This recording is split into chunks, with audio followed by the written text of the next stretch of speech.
같은 그런 모습을 보이려는 또 하나인 게 있고, 또 하나는 자기가 전면에 나설 경우에 대북 제재가 굉장히 더 강화되면서, 또한 당시에 이제 미국의 이러한 응징 만에 하나의 가능성들을 염두에 두기 때문에 그런 것들이 가시화될 가능성도 없지 않아 있거든요. 그러니까 그러한 긴장의 여러 가지 측면들이 배합된 거라고 봅니다.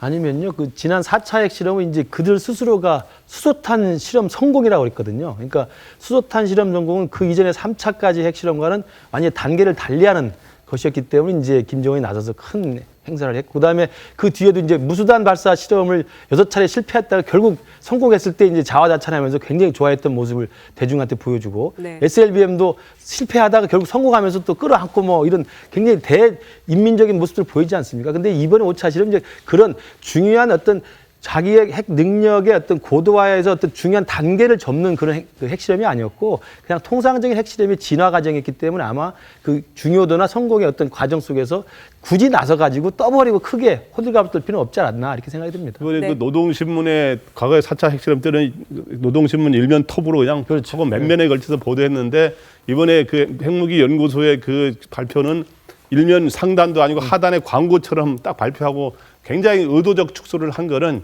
여러 가지 이런 전략의 변화, 우리는 일부러 내세우지 않는다고 하는 일종의 그러한 거를 일부러 의도적으로 보여준 거로 보입니다.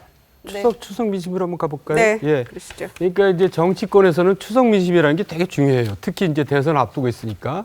그래서 요때 이제 지지율을 많이 올리지 않으면은 그거를 반절을 깨기 힘들다, 뭐 이렇게 나오는데, 자, 김성욱 대표님 어떻게 분석하고 계세요? 이번에? 네, 뭐 추석 민심, 특히나 대선을 1년 앞두고 있는 추석 민심은 결정적으로 선거에 영향을 미치죠.